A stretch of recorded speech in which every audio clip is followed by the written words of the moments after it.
to die is gain, to live is Christ. C.S. Lewis said, if you aim for earth, you get nothing. If you aim for heaven, you get earth thrown in. Ignore your life, some call it bliss. That's what they told me. All right, what's up, guys? Welcome back to the channel. This is episode 60, I think. And we have nothing really planned for today. What are you talking about? This is a It's not shot in true. the dark. It's going to be horrible. So We have something planned, right? We have a plan. I don't know what planet you're on. Yeah. We all plan to read this book by John Eldridge. John Eldridge is a legend, obviously. He's written some great books. This one's called Wild at Heart. And, we haven't actually started reading it. Well, Jonah and I have read most of this book. yeah. We just didn't finish it. No. So we are going to get into it, the four of us. And I'd love to hear from any of our listeners if they have read the book, what you think about it, if you love it or hate it or anything else. Is this book also for women, or is it just No. mostly for men? So there's a woman reads companion this book. She's just dead to me. She's a man. She'll become a man by reading this book. That's how it works. Yeah. The only No. Christian way you can change. It actually does touch a little bit on that from like the man's perspective, and it goes a little bit into the woman's. This book is about like how God designed man, and like man's heart, and how that is like so uniquely, like designed for men, I guess. And what kind of makes it It men, says yeah. it a couple times in here. It's just like mentions if you're like a mom reading for her sons or something Mhm. like that. Yeah. Which is probably why your mom has 4 copies Yeah. of it. every time she read it, she bought a new one. That's how good it was. But Support John Eldridge. there is a companion book called Captivating that is like the woman's version. Did his wife write it or something, or Yeah. how'd that work? Yeah, his wife wrote it. Are they both just like writers? Yeah, they're just legends. That's pretty sweet. No, they're like Power couple. yeah, Eldridges. yeah. Nice. They live in Colorado, so Yeah, Coast obviously. Springs. Podcast. So shout out John Eldridge. I know you're watching right now. So You know, it'd be super sick if we finished this book, just like having him on to discuss. dude, I bet he'd do it. We should see if we can get that organized. He's That'd pretty be super chill. cool. I gotta post a lot of TikToks, get our Have views you back met up. him? And No, but like this But guy's like, chill. chill. I read like half of his book. He's so no, good. I've watched him on some stuff, and I've seen like some videos and other stuff that he's put together, and Nice. he's just like a man's man. Nice. He's like, yeah, for like, he like made this whole video about like him and his sons, like biking across the country, just because they like Because they are can. men. because they're men. Yeah, Be a man. and like going through the manness of that stuff. Don't drink coffee, just eat the beans. Aiden, do you feel like a man, Yeah. or do you think you're still in the young man's? I feel like you're judging my outfit right now. No, it's like a genuine question. I work at a tennis center, Luke. I mean, I feel like there's a lot of like. Was that your answer to this question? No. I work at a tennis center. Okay, what defines man for you guys like right now before we've like read the book? Like you've already read it, so don't cheat. But like, Has male genitalia and is like mature like physically and mentally. okay. Because What does maturity mean in that like circumstance? Like break that down a little more. well, I'm not quite sure, but I know that like. What's your definition of maturity? I guess that's like what it boils Dude, down I'm to. just saying. I just said I don't know. I'm thinking. So, Aiden, why don't you think faster? why don't you know the answer to this already? This question was just thrown on the table and you just have no answer? What's wrong with you? Jenna, what about you? You know, What we does didn't think about this maturity question mean? beforehand, so I really don't know the answer. Okay. Yeah, we didn't Let's talk just talk, about this. I'll just talk a little super fast. Pre-game. Yep. So, it would take way too long to unpack that question. Yeah. Moron. Like you could probably make a whole documentary called like "What is a Man?" I What bet, is a man? and we could Well, unpack have you that seen question. have you seen the What is a Woman? No, I haven't, but I really I've want seen to. way too many commercials for it, but yeah. Yeah. we So. should make that'd be cool, like a little mini documentary we could make. What is a man? Yeah. Well, not maybe that specifically, but like more of like. I guess What is maturity? Yeah. What is a yeah? Because I feel like 80% of people in the world right now, or in America, they aren't mature. You were about to lick my arm. So Maybe I will. by saying that, do you have a definition of maturity? I think in a sense it's knowing who you are and then knowing the boundaries of like how you can talk to people and judge people. Not judge people, but like say things to them. And just for a lot of things, like everything leads back to the fruits of the Spirit for me. So like love, joy, peace, patience, kindness, and self-control, which I think is the biggest one. So I think maturity really boils down to self-control. And I think those are almost the same word in a sense, like maturity and self-control. I feel like to have maturity, you have to have a lot of self-control. And so then just breaking down what is self-control. So, and that's just like, you can apply it to a lot of the real world situations of like, do I eat this cookie or do I do this other thing? That's a really basic version of it. Or you can go harder. So like, what worldview do I pick? Knowing the knowledge that I have and knowing that it's true, do I still pick that? Or do I do the other easier thing? Like I read this quote that's really cool. Let me try to pull it up real quick here. The other day.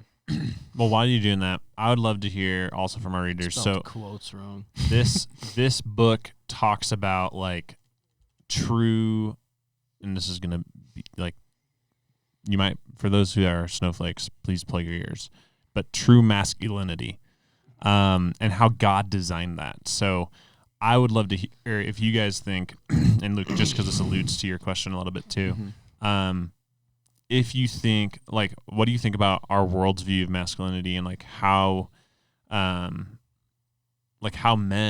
are portrayed and how men are like supposed to act, I guess. Yeah. I like what it said about something in here. It's like it was like a talk show quote, and it asked what happened, and like this lady asked what happened to like all the real men. And he's like, well, you asked them to be women. Yeah. So it was that's like in the first little somewhere. excerpt. It's really but that's exactly it. Yeah. What happened to all the real men? Yeah. Yeah. Well, the quote I was referring to is, how should we use knowledge if having it isn't enough to make us do the right thing? So I think that's what maturity boils down No, that's to. it. It's a manly thing to do. Not a man if you don't grunt. Obviously, Luke's definition as well. You need to have at least some patchy facial hair, goatee to be considered a man. So that's why he still has it. He doesn't want to lose his man card. I think looking for mental maturity, you can definitely look at the book of Timothy, because I was listening to it again recently. Although I already read it, it's like it's like probably my favorite book in the Bible. Okay. And it's pretty much just Paul, like, teaching Timothy how to be, the way I see it, like mentally mature, because it's like you must pray for all people, even your enemies. You must respect, like, if you're a slave, you must respect your master. If you're a master, you must respect your slave. If you're a husband, you have to respect your wife, but also have self-control. But don't be afraid, since you're married, to engage in sexual intercourse or whatever. And so this is all stuff that he says in 1 Timothy. And so, I mean, I think that's a great, guideline for mental maturity. Yeah. Because physical maturity is just like finishing puberty. And I don't think all of us have graduated yet. So And that definitely does not get you mentally. spiritual mental maturity Exactly. at all. There's like, I know a lot of men who are older than me who are way less mature than I am. And I'm not saying that out of an arrogant place, but out of like realistically. Like, Yeah. Joe Biden? Well, He's just senile, Luke. Yeah, no, he's mature. He just got a few kinks that need to be ironed out. yeah, well, you know? it depends on your, like, I don't think he has very good self-control. True. But I would agree. Like, most people even a lot of Christians don't see it. But you're right. Like, the fruits of the Spirit are a real test of spiritual maturity. Mm-hmm. And if you're not showing those off, like, if you're not living those, then you should check yourself. Is there a big difference between wisdom and maturity, you think, or did it kind of go hand in hand? I think that Maybe wisdom is knowing the right thing, and the maturity is acting on that. Like Solomon, he had the wisdom, but he didn't have the maturity and the self-control to control it. yeah, but if you think about Solomon, what he did, and then he's like, I'm going to do it anyway to see what it's like. But that's not mature, right? But I also think he was doing it as like an experiment. It's like, I want to murder somebody to feel how it feels to murder somebody. Like, not because I can't control myself, but because I want to know what it's like. That's what the whole book of Ecclesiastes is about, is like, I tried everything under the sun and all was vanity. Mm-hmm. So I don't necessarily think, obviously he lacked some maturity because he had 700 wives. So yes, there is definitely a difference between wisdom and maturity. Okay. Yeah. Yeah. Yeah. Well, I'm just thinking about Solomon, like, yeah, he had wisdom. Did he lose his wisdom, or did he still have all that wisdom and just not act upon that wisdom? You can have wisdom and not use it. You can just ignore it. So that's kind of what I'm getting at. Is like, I guess maturity and wisdom are different in that way. You don't necessarily have to be wise to be mature. But you don't have to be mature to be wise either. Yeah. Okay, so they're pretty separate I think so. But you do have to have some sort of knowledge to be mature. Oh. Because maturity, you can't have maturity without knowing things, I feel like. Well, I think maturity in most people's eyes is a relative term. That's true. Of like, what does a mature person look like? Yeah, that's how we're having this discussion, right? Yeah. Because we all kind of disagree. Well, if you asked like the world, they'd probably be like, well, a mature person can like have a glass of wine and not like get drunk or whatever, you know? I'm like, a mature person just wouldn't drink the wine. Are you saying Jesus was immature? Yeah. Wow. That's blasphemous. No, I'm joking. You're gonna have to hang him now. No, but I just think that's a really Kyle. a really shallow like measurement. Yeah. So, but I guarantee you, like, some people would use that as like handling their alcohol as a thing of maturity. And I'm like, no, that's just like, Yeah. You can't just take one thing. I've It's tested. just like a whole. yeah, it's a whole package. Yeah. Which is too much to unpack. Well, speaking of alcohol, it's the biggest drug in the country, which I learned a lot today or this week because I was following this guy named Kevin Sabat around doing a documentary, and he's pretty much like, and you weren't there when he was talking to high school, right? I don't think so. Probably, yeah, because people were like hating on him outside. Were you there? I heard about it. I was inside and I looked through the window and I saw. Is he a Christian? No. It was But he was was still this- getting. Is he right wing? No, he's just. He's worked for both. He's worked for Obama, and he's People just so hate wait, on him wait, wait. anyway. No, so they're high schoolers and they all love like weed. So yeah, he's pretty much saying that. is this was the guy speaking out against marijuana, right? Yeah. Yeah. So I was following him around, so it was just really interesting seeing his. And then like I got a lot of time spend with him in the car, and like So it's consensual that you were following him. yeah, You I weren't, was like, hired by stalking him. Okay. Yeah. You just made it sound like you were like, Hi, Kevin. And so I was talking to him about what he believed. And I forgot what he would call himself, but he pretty much like believes in all religions and how they're all true. And so it's just interesting. It's like interesting to talk about, like, because he's obviously intelligent and smart, and just talking to someone about that, like, because he believes in Jesus, but he also believes in Buddhism. And so that's just like a really crazy concept to me, because I'm like, well, Jesus says, I'm the way, the truth, and the life. No one comes to the Father but through me. And then this religion says you can only do this religion. That saves you. And then now you're saying you can have all these religions agree with each other in some sort of way.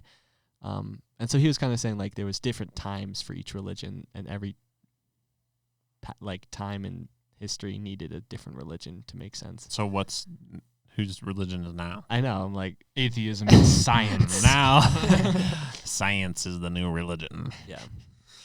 So that was interesting. Very interesting. What would you respond to someone that says, like, all religions, essentially, they all lead to one place? I would say, like, so where are you going to go when you die? Mm-hmm. I don't know. Yeah, I do. I know right where I'm going. I'm actually looking forward to it. I've been listening to this. Double dog dare me and I'll prove it to you. I will jump off this cliff right now. No, I've been listening to this, like, Christian. Did I tell you guys this Christian playlist? It's like hard. It's like metal Christian. Skrillex. No, Like screaming or? some of it is. I hate the screaming stuff, but I yeah. Actually, there's one band. There's one band that's called Disciple, and they're like, and it's like, the name of Jesus, and you're like, okay. But there's this one band called Demon Hunter, which I love. That'd be a great name for a podcast, dude. But one of the songs, he's like, I have no fear because death is on my side. Because now, like, since Jesus conquered death, like, death is a benefit.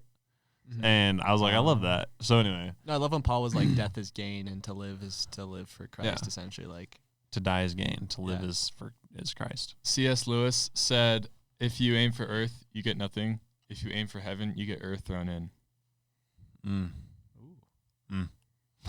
it's deep. Dude, I love C.S. Lewis. Thanks, thanks, Mr. Lewis, for that nugget of truth. Wait, hold on. What's his first name again? CS stands for Clive is it- Staples. yeah, it's like, I never knew that, and Yeah. I figured it out. I was like, bro, That's hilarious. Clive Staples. No wonder you went by CS Yeah. Lewis. If you guys could pick 4 people in history to sit together and do a podcast together for 30 minutes, not including Jesus, who would you pick? Damn it. Because all 4 of mine would have been Jesus. Yeah, just 4 of the disciples. God, Jesus, and the Holy Spirit doing Yeah. a podcast. What's happening there? Huh? Oh, I'm asking if I can cover a shift. And I guess I Okay. didn't say my name. Anyways, my picks would be Paul, C.S. Lewis. Hitler. That's your pick. Okay. Okay, let's do this easier. We all get to pick one person. So All right, you got to all pick right. one Okay, person. that's fair. Paul. All right, Kyle. I'll go with C.S. Lewis. It's a win for both of us. Wait, are we like all? Is this like an 8-person discussion, or is this like a This is one-on-one? 4 people. 4-person sitting together like we are discussion. right now. Oh, And we just get to watch. Yeah. oh. Hypothetical. Well, then you just gotta have like a horrible person in there, right? You got to make it interesting. Yeah. Yeah. Like, throw like... I'm thinking of Stalin or Hitler, or like that one. What was that? That Chinese president? Xi Jinping. Or no, that's now. No. That one guy that was like Mao has, like- Zedong. yeah. We'll throw Mao? Mao. Wow. we'll throw Mao Zedong in there. Wow. I'll pick a guy in the middle, maybe Augustus Caesar. Would be pretty interesting to throw in Augustus that mix. Caesar. What'd you What say? language would they all be speaking? Augustus Caesar. Caesar. I think they just- Kaiser's palace. they just- That's where the word Kaiser Kaiser. comes from. Kaisers in German. I guess, I mean, language, they would all just speak what they just speak all have and they'd their understand personal it. slaves and translators. Paul obviously speaks all of them through the Holy Spirit. Well, yeah, Yeah. Paul and C.S. Lewis- Augustus would speak Latin to each other, and then C.S. Lewis. C.S. and Lewis be just like- pulls up and in Mao. his top hat. Hello, fine gentlemen.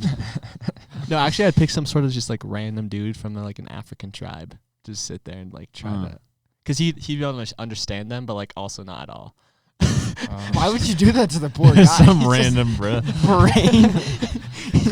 Because he'd ask the questions we all would want to be asking. Because if it was all these powerful people, they would just be talking about things we don't understand. He's like, I killed a lion to become a man. And then like, What did go you super do? deep on that or something. But you see, the lion was only a form of masculinity. The lioness is what you must slay. What you were really pursuing was your heart. Actually. Anyway. Sick. Moving on, I guess. Yeah, what were we even saying? Dead end. Hey, why is your coffee so big? Like, Yeah, why what's is it bigger than Kyle's Hydro Flask? Like, how long does it take you to finish that? Oh, well, I don't drink it in one day. I usually just carry I would it hope around. not. Yeah. That's like, I carry it around because I don't want to like put it in a glass, so I just drink out of it. It takes me like 4 days to finish one of these. Nice. Where were we? Literally nowhere. We keep just rambling. All right. I don't know. I'll just keep asking random That's what I'm questions talking about. to Kyle. Kyle, if you didn't have Jesus in What? your life, what would your life look like right now? Mm. If you didn't have Jesus as like a, because you know he's a boundary, he's a guide, because we're backbone. mature, we're wise.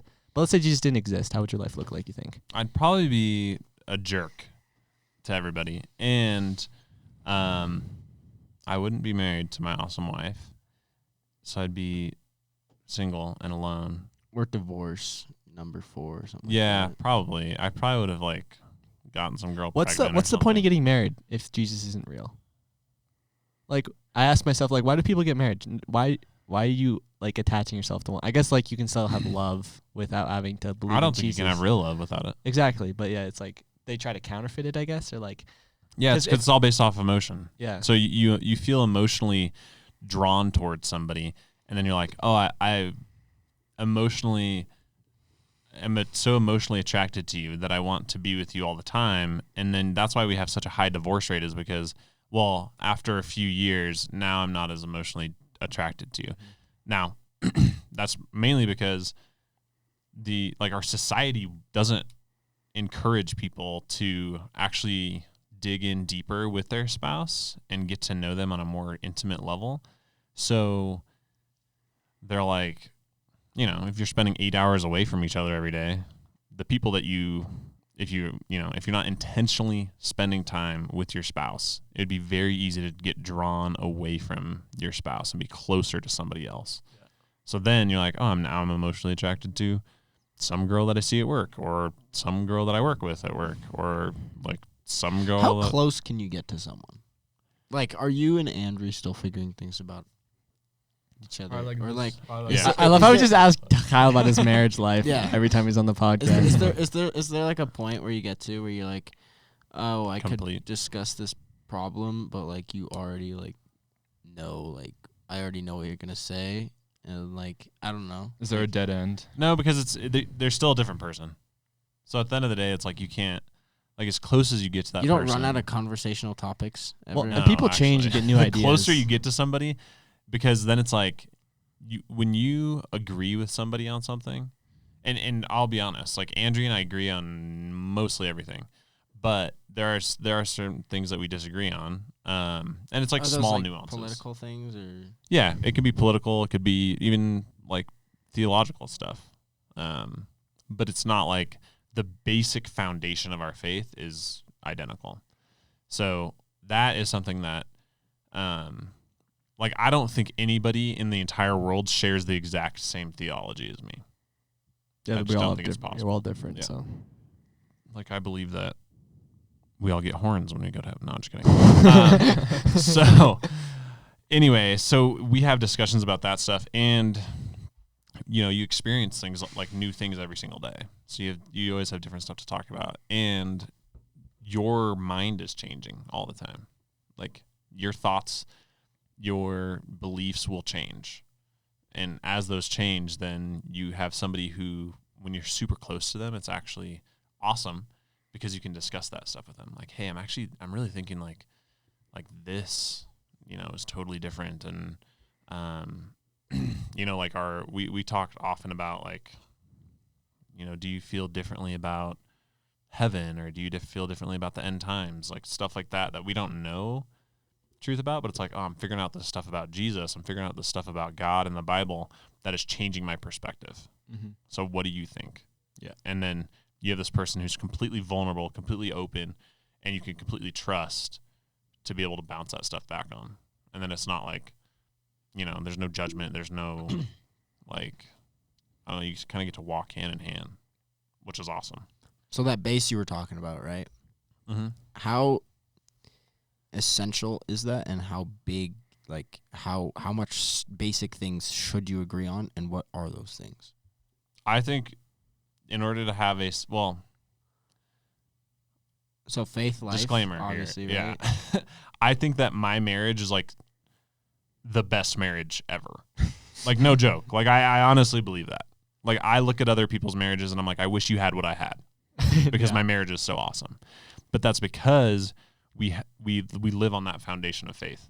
Like, at the end of the day, there's some other stuff like. Okay, let's go deeper than just the faith thing. So, like, that's believing that Jesus died for you on the cross. Yep. That your sins are forgiven, that it's not through works, but through faith. Is there anything else besides those things, or is it pretty much it? At the basic level. Like choosing to follow Jesus. Yeah. Every day. Okay. You out, Aiden? He has 20 seconds left. And do you want to say something before those 20 seconds are up? Don't say anything stupid, because we're deep right now. I know. I've had a really hard time not judging people, and so I'm really irritable lately. So pray for me. I'll try and be nicer to people. Got it. Aiden, have fun at work. Thanks. Yeah. Thanks for being here. We shall see you next Sunday.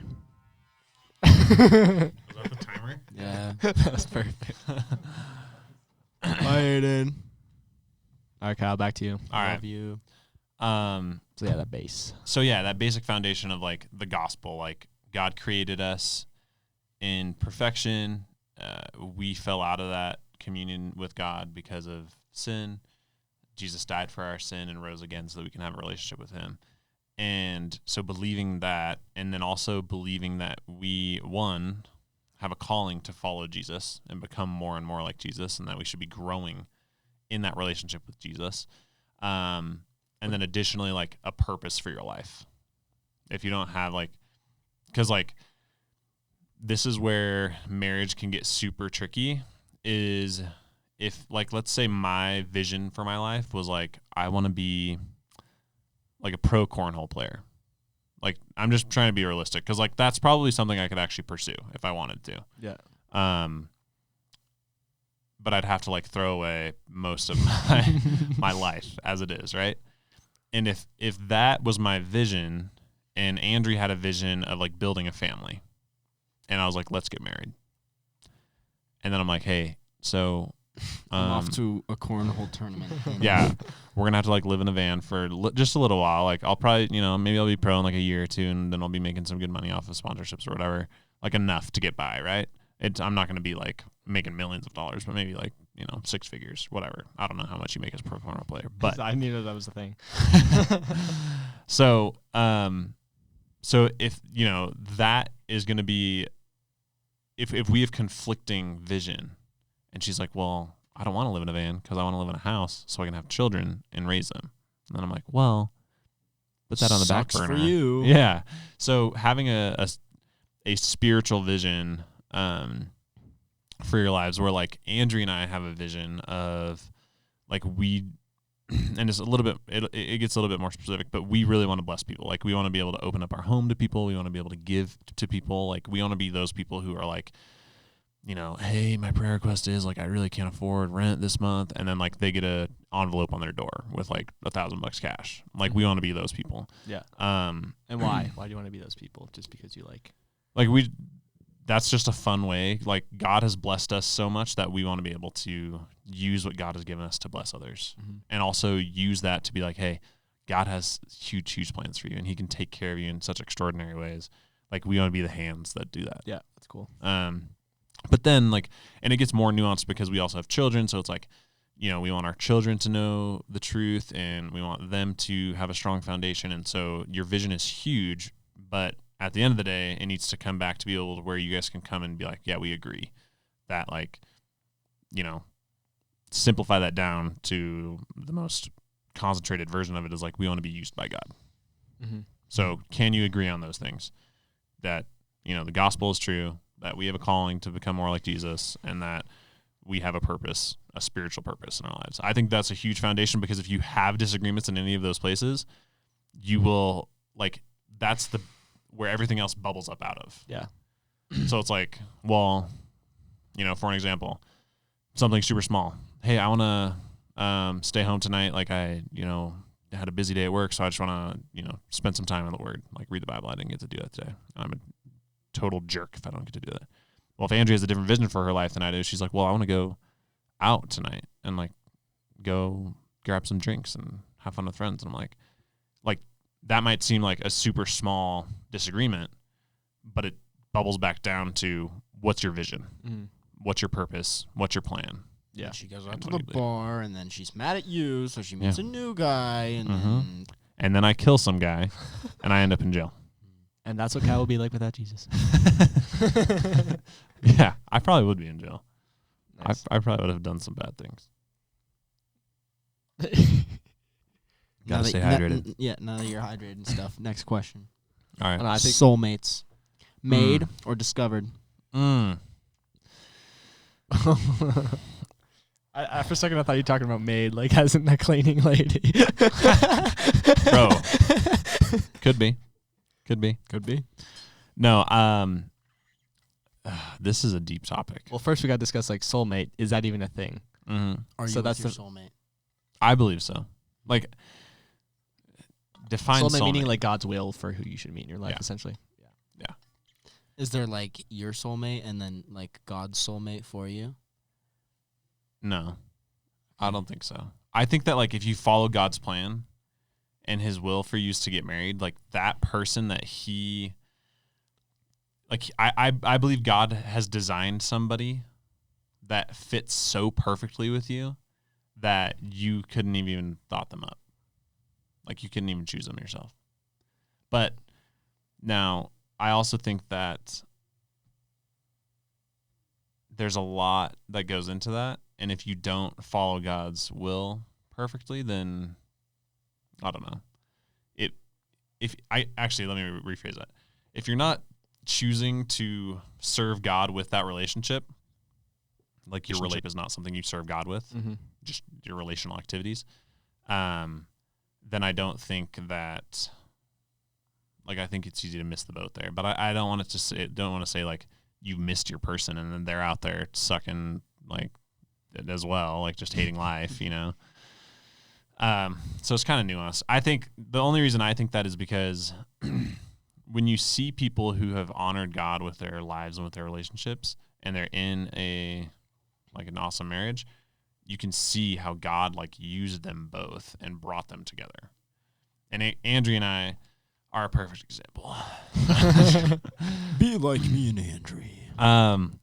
And honestly, like I say that in all humility, where like I made a lot of poor decisions growing up and in relationships, but I constantly went back to God and was like, God, like I want what's best, but like your best, not my best, because my best is not the best.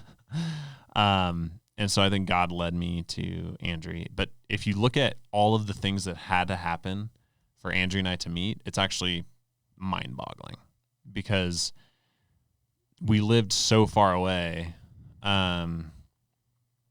When we like came to an age where we could start dating, but like many, many, many years before that, like her grandfather was in an alcoholic home, like growing up when he was really little.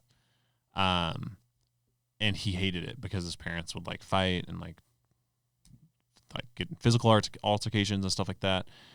And so he started searching for something better and then became a Christian at a young age. Well, then as he grew up, he had kids, but he started leading churches. My dad was an orphan growing up. Like his mom just was like, peace. And his dad was a druggie. And he literally was like just at his house with his sister who was like, I think 10 at the time. And he was 8. And they were just alone for like weeks. Wow. And like the neighbors would like bring them groceries and they were just like, guess my mom's never coming back. So then he got thrown into like foster care and stuff like that. But through that struggle, like he became a Christian. And so like then like my dad randomly, they were moving to this new town. They called up this church and it happened to be Andrew's grandfather's church, which is insane, right? Like two guys who their parents gave them like the worst possible lot in life, like alcoholics, druggies, became Christians, and because of their common faith met each other because they were going to church together. And then that guy's granddaughter, like eventually, like because of that common connection that my dad and her grandfather had, they met, hung out like for a few years together, and then they parted ways. And then it was like years later, they were like, hey, like we should visit each other. And then I was like, dang, that girl's hot. And so anyway, like all of that stuff that comes into it, I'm like, if without God in that picture, Andrea and I would never meet. Without God in that picture, like Andrea and I never come together. So I'm like, God did a lot of incredible work in our family's lives for Andrea and I to meet each other and get married and now have children. So I'm like that's crazy. Like we got to do something awesome with that. So, when you're talking about soulmates, I'm like, if you think all of that happened by coincidence, then you're blind. Like seriously. Yeah. So that's always so crazy to think about. Like me and Jonah wouldn't be born if Hitler didn't exist, per se. Like it's all thank these God for Hitler. Yeah, like all these terrible things that happen, and God can use them for good. When so like that's that cliche Bible verse, like you know, like God works all things together for good for those who love Him. Yeah, and then also like I don't know what the word is, but like essentially like what Satan meant for bad or what me meant for bad, God can turn into good, essentially. Yeah. So to condense that down for soulmates, it's like, I think if you're seeking God and you think like, hey God, I think you have somebody awesome that I can partner with in life. God's like, yeah, I do. But if you're like, God, I don't believe that crap, he's like, then you're just going to get whatever you pick. You know what I mean? And it's going to suck. And you're going to end up as part of the not necessarily. 50%. Not necessarily. Like I know people who do not believe in soulmates or whatever, like God has a person for you. Okay, well, actually, there's one that specifically that I know that has a horrible marriage, so it's a bad example. but I do know, like, I know a lot of people who have awesome relationships who don't believe that, but they also use that foundation of like, hey, God maybe didn't like, choose us from birth to be together, but at the same time, like, we are using our lives for God, and we love each other, so like we have like that awesome connection that way. I think you can compare this a lot to a lot of people being like, what's my purpose? Like I think God, for some people and for maybe all of us, he has like a specific, like, this is the best plan for your life. This is like the job you would have to get and all this stuff. But maybe also it's just like, God doesn't really care. He's like, as long as you love me and you love others and you're doing whatever, you can to do that and asking me to help you do it, I'm going to help you do it. And it's going to be amazing. 'Cause like, this is something I think I was talking to the guy that helped Kevin Sabat. He's a awesome Christian. Is actually a Jew. Well, not like he's a Messianic Jew. Yeah. Which actually, his wife's dad runs this church in Denver, and like we went inside, he opened like the secret door, and there's like an original Torah that was saved from World War II. It's pretty cool. Oh, that's cool. Anyways, but like we were talking about, like, what's God's, purpose for our life? What's the right door to say yes to and all that stuff? Because like sometimes it feels like there's so many good options that, don't seem wrong. And sometimes the only way to kind of like know if it's right or wrong is just to go for it and ask God to help you through it. And it's not like you're going to get a voice booming in the sky being like, this is your soulmate or this is the perfect job. It's just like, obviously pray about it, read the word so you can kind of gauge if that's something that you should pursue, and then do it and see where it takes you. And usually it's going to take you to somewhere good. So, yeah. And honestly, like when I first met Andrea, I wasn't thinking like, this is the woman that God has chosen for me. I was thinking this girl's hot and she's a Christian. So like win-win. yeah. So it didn't come until years later to where I started to realize like, oh my gosh, like the amount of like coordinating that had to happen for us to meet, and like how perfect she is. Like she brings out, and again, a lot of this is our commitment to each other and our commitment to, like God. Yeah, to God, and like deepening our relationship with God. That has helped in that too. So yeah, well, that's awesome. It's not just like you meet your soulmate and then you're like, everything's perfect. We never fight. Like now I have my perfect job and our children are beautiful and like everything's great. Like it doesn't happen that way. Yeah. So nice. Well, shall we hop into some fun Q&A we got here? Yeah. These are some good ones. We got Zuva Gaming. Joe, you want to read that one? No. Well, too bad, because you can read better than I do. So, Is giving yourself an unfair advantage to benefit towards your own success a sin?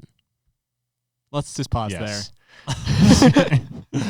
Let's put this into like a real life situation. Like, what would Depends, this look like? But yes. Think about it. Think that through for a second. How do you give yourself an unfair advantage? Like, what's a scenario that would happen in? I don't know. You do like I don't know why it came to mind, but like an eating competition. You give the other person more food, and you have less food. Yeah, or like a running competition, you chop off their leg. Like, well, I mean, well, those are always bad things. Is there ways you can give yourself? I mean, it's unfair. Unfair is bad. It's like whatever. There's spectrums to it, obviously. Whether you like, I don't know, untie your opponent's shoelace or chop their leg off. Yeah. Those are two extremely different things. But in the end, yeah. I think there's a difference between an unfair advantage that you manufacture for yourself, and a lot of us are born, it seems, into an unfair advantage. Like, we're born in America, we have food, in our circumstance, like, we had amazing parents and stuff. But just like your story said, you can be born in a very unfair place, it says like your parents. Giving yourself. Well, we're not talking about this right now. We're talking about like the people that are born with no mom and dad that are living in their house alone, like they can still get their way out of that, and sometimes it makes them even stronger. So But like, you have an advantage in it. yeah. I think, to answer the question, like Jonah was saying, it's like when you throw in the word unfair, Yeah. like no matter what competition you're talking about, the person who wins has an advantage, whether it's a mental advantage or a physical advantage. Like that's the whole point of competition. Mm-hmm. Like if you're measuring your strength against somebody, the way that you win is because you have a strength advantage, right? Well, it could be by luck or chance at sometimes, but mostly it's because of advantage. Yeah, but it's like who can lift more weight? Yeah. The guy who's stronger. Yeah. So he has an advantage because he's stronger, right? So, but then if you're like, well, I'm going to use fake weights, that's an unfair advantage. Yeah. And what makes that a sin? It's pretty obvious, I guess, but Yeah, I mean it's deceit. It's not loving others, that's for sure. Yeah. And you're kind of It's putting self-explanatory. Well, I mean, I guess it also kind of depends. Like you're putting the trust in extreme yourself of it and not in is. God, Like in a lot of ways too. what is there money involved, or is it just like Yeah, what's the I don't know, result? It's like a video game competition. You just can say that Trolling you're better than people. your friend. I guess I don't know. Yeah. Are you like playing, just with if you're playing with your friend, like Well, then some it's more of a Halo, prank, right? some It's Halo a joke. 1v1, then it can be like a joke. Yeah. But if it's like you're playing Hey, bro, I'll bet you $500 that I can get there before you can. Actually, what? I have a great real life example of this. My father-in-law and I played a cornhole tournament a few weeks ago. And when we showed up to the cornhole tournament, I brought my own bags to throw. And they're not really nice bags. They're like $100 bags. And when we showed up, like the other bags are like bulk Amazon, just like all the weights are different, like just garbage. And so like I went up to the tent and I was like, hey, can I throw my own bags? They're like, absolutely. I was like, sweet. And so we're throwing my bags, which are super consistent, and we're also better than everybody else. But the bags took it to another level, right? There was one team who like flipped out because we had these bags. And I'm like, it was technically an unfair advantage, but also it was like according to the rules. So it was like, But then Why your didn't you have any bags? yeah, that was your advantage, your knowledge and foresight and understanding of exactly. So that wasn't unfair advantage. because it was still allowed. Because then that's the thing. I like made it very clear. I was like, hey, like, is it cool if we can use our bags? They're like, sure. Yep. And then we even gave another team another set of bags, and we still won. So Just better. Just simply better. And then the last part of that question is it considered cheating? Yes. And which it probably is. I love how he answers this question there. Or Zuba even knows what's scamming if there's a prize involved. Yes, it is. Yeah, I think so. Yeah. Zuba, you know what's up. You know the truth, man. Or woman. Addie Moore, how do you be friends with someone without joining in on what they're doing? Like if they're always gossiping. Well, let me tell you about this friend of mine real quick. We gossip about people, like Yeah. straight up. We did this morning. Mm-hmm. But Mostly it's more in a people on our city jokingly funny council. way. Who don't know how to do traffic. Like Or usually anything. it's just for comedy Yeah. and not really to actually like, put someone down and hate on them. Yeah, well, like I'm also not like looking up the people in the city council and then just bringing a picture of them, being like, "Hey guys, this is who we have to thank for all our problems. Yeah. Let's go riot outside their house and throw eggs at their car." Well, what do you guys think about this question? Like, how do you, to rephrase it, like, how do you interact with people who have different values than you and not debase yourself? Oh, well, it depends. Sorry. If, like, the person, like, respects your, like, I don't know, opinion or, like, your stance on something to the point where, like, you won't do it, and they're not going to be like, well, you're just a lame person, and they're just going to, like, I don't know, just slander you for not doing it. Or if they're going to be like, all right, that's cool, I'm going to go over here and do it, and you can just sit over here. Yeah. So I guess having mutual respect for each other. But then there's the next part of this question, which is like, also, if your friends say that they're Christians but are always gossiping and being mean to people, should you correct them and say they shouldn't be doing that or leave it be? So that's like the other side of it, where you do have that base that we were talking about, a parent. Like you both say you have that base. Yep. But, and that goes just pretty much, in my opinion, back to accountability. Like, of course you should tell that person, like, yeah, no, you shouldn't be doing that, but that's really hard to do. It is, but you're exactly right. Yeah. That's what Steve was talking about that this morning. Christians nowadays do a really good job of, and I'm pulling this straight from Steve's sermon. Well, it's not straight. It's paraphrased or somewhere. It's paraphrased.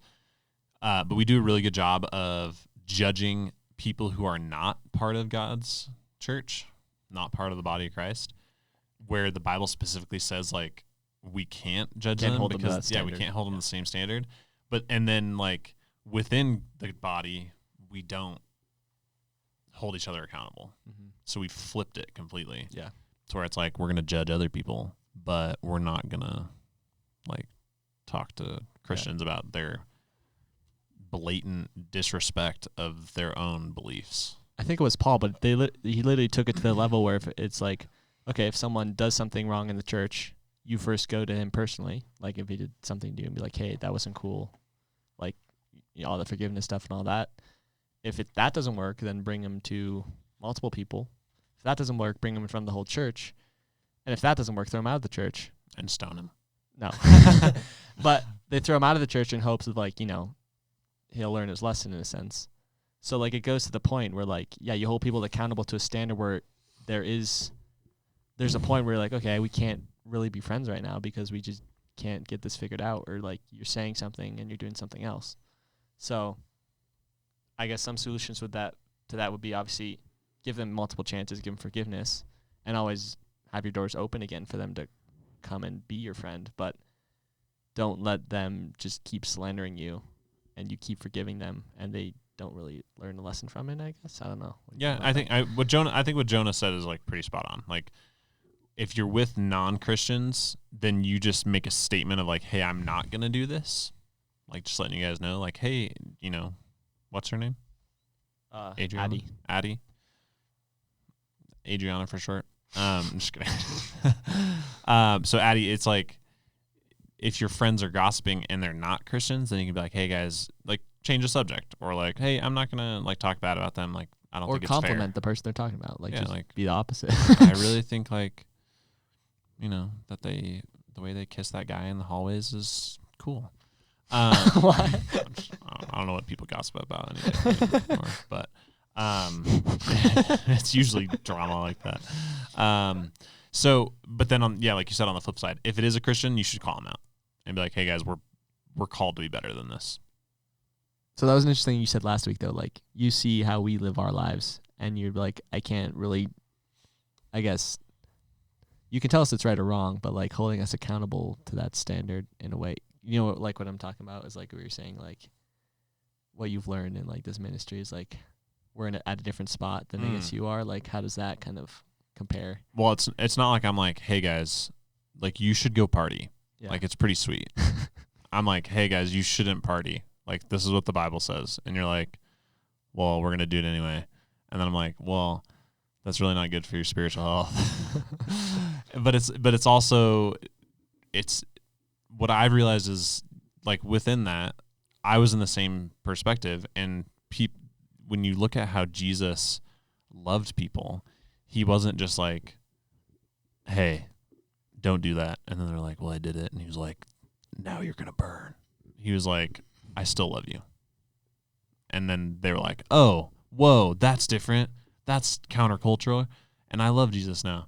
And so we're called to do the same thing. Mm-hmm. It's like loving people in that. And again, like I said, like, I'm still calling you guys out and holding you accountable, but I'm not throwing you out in the street. Yeah. Right? Yeah, you're still hanging out with us and talking to us. Yeah. I still love you guys. Nice.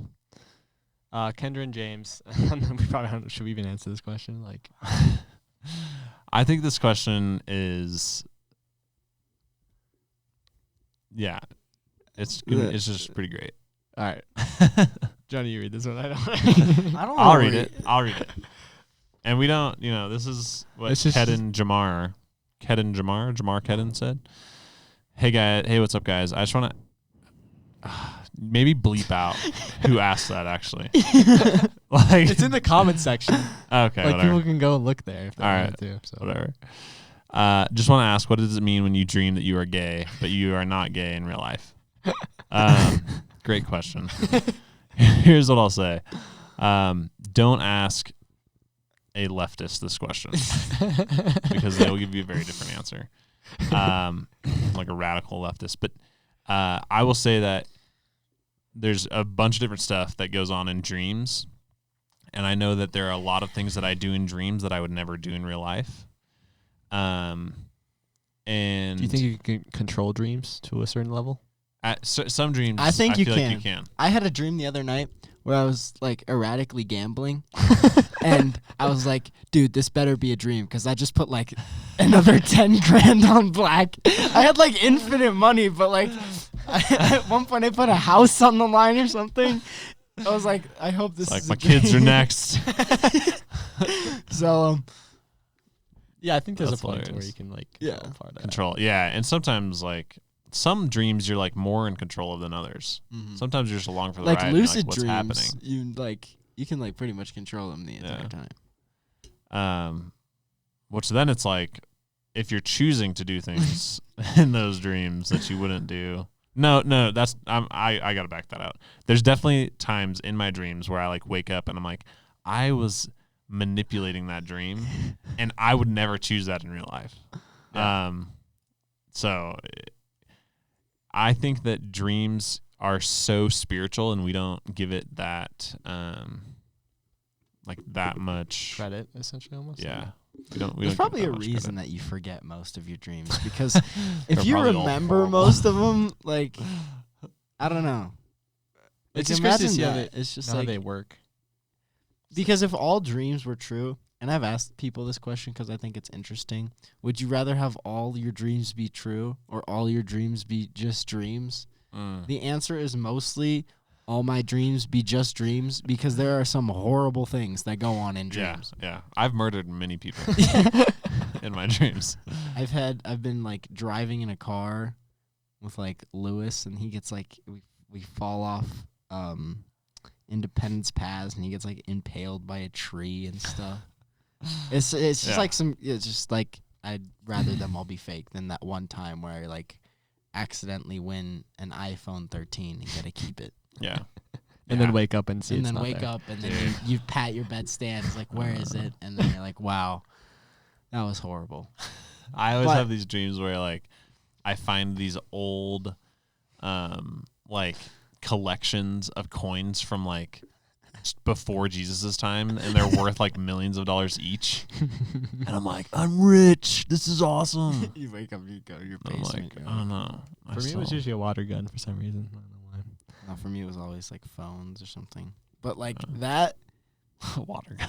that like sense of disappointment is much less than the sense of relief when you like That's so true. insanely crash your car into like a massive tree. Like one time I had a dream that I vividly destroyed my car, and it was all my fault. Like I totally just like I was doing something and I like rear-ended the crap out of this like family SUV or something, and there was like dead kids, whatever. And I woke up and I was like, oh my God.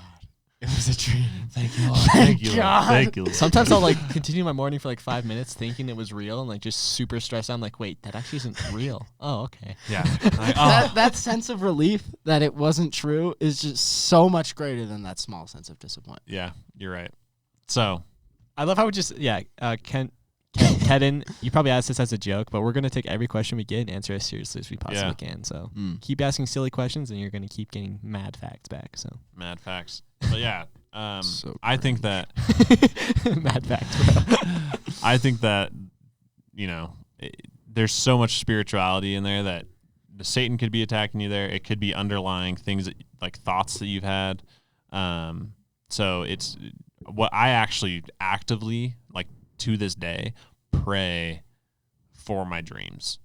Like I pray with Andrea, kiss her goodnight, and then I like lay there and I'm like, all right, God, protect my dreams from some specific stuff too, because there's some dreams that I've had so much of that I hate them. And it's like, like if I'm kissing another girl in my dream. I'm like, God, Yeah. protect me from that crap, because it Yeah. just makes you feel nasty when you wake up. I had a nightmare once, and like when I was like 7, and then after that, like I have like this, like every time my dad prays with me every night, right? So I have like this, like I don't even know if it's a good or bad thing, but like I have like a prayer ritual. It's like a recited thing, like I memorize, and I'll like just say it, like I pray for people that are dead now. and then I say it, and I'm like, wait, he's gone. But it's like a thing. Well, because it's such a like- habit. It's such a habit. But like one of the good habits is like that I sleep well and then I have good dreams. Yeah. And sometimes I'm just like, show me something. Yeah, I 'Cause- asked for that too. I'm like, yeah. speak to me in my dreams, God. That'd Yeah. be so cool. Like a vision almost. Yeah. Like, what's the difference between a vision and a dream? A vision is while you're awake. Okay. It's like when They seem a lot scarier. when Paul's walking down the road. Yeah. And has a vision of Jesus. Was that a vision or Or was like that Jesus just like was a actually full there. on encounter? Yeah, I think it was an it encounter. probably It was probably like Okay, a hybrid. so other hybrid one, vision. other one is when Paul is praying. Or Jacob in the stairway. Yeah. Or Daniel when wasn't he he's seeing the end Daniel times. too. Who? Jacob? Or Joseph. Because he laid down No. to sleep on that rock. So it was a dream. Yeah, his was, It was a a dream. dream. But Paul's praying, and it's like right before lunchtime, and then And then he sees the God's like, animals. "Eat," and he's like, "Never." He's like, "Eat it now, bacon. Have some bacon. Eat it if you say so." And then I guess there's a merge of dream and vision when Joseph was interpreting the wine bearer's dream and the Mm. was that Well, a he dream? had an Did he have a interpretation dream? They of had dreams. dreams. They and had he dreams. just Interpretation. interpreted Yeah. it. It's an so and then interpretation's he also different went than the vision. and then he interpreted Pharaoh's dreams, and then so those were all interpretations. But he also had dreams. He had his own dreams He had his and own knew the dreams. interpretations. Yeah, he had his own dreams about like all the grain bound. Yeah, bowing down to him, and the So sun, this is moon, an and interpretation stars of this bowing man's down to dream. him. We are Joseph's right now, just at a lower level. There you go. You. Nah, I'm gonna stop there. All right, guys. Well, I think that's a good spot to conclude this episode. If you have any questions, send them in, even if they're funny. Yeah, Um, give us some feedback. What do you think about men, masculinity, Well- and what God's vision and Yeah, soulmates and all we're that gonna stuff. we're gonna start reading this book. So if you're a dude or if you're a girl, I mean, you can try to read it if you want to too. But if you Check wanna out kinda read along Captivating with us, if you're a Yeah. female. Yeah. For real. And I guess it's gonna be like a series. We'll kind of just talk about what's going on in here. So read the book along with us. Give us your feedback, questions. We'll have Kyle here to answer it. most of the time, maybe I we'll see. can't. That's how we discuss. It's not answering. I'm journeying through this together too. All right. Like I've been through it and it changed me. But All right, guys. We'll see you in the next one. sweet. Jesus is a friend of mine. Jesus is my friend. Jesus is a friend of mine. I have a friend in Jesus. Jesus is a friend of mine.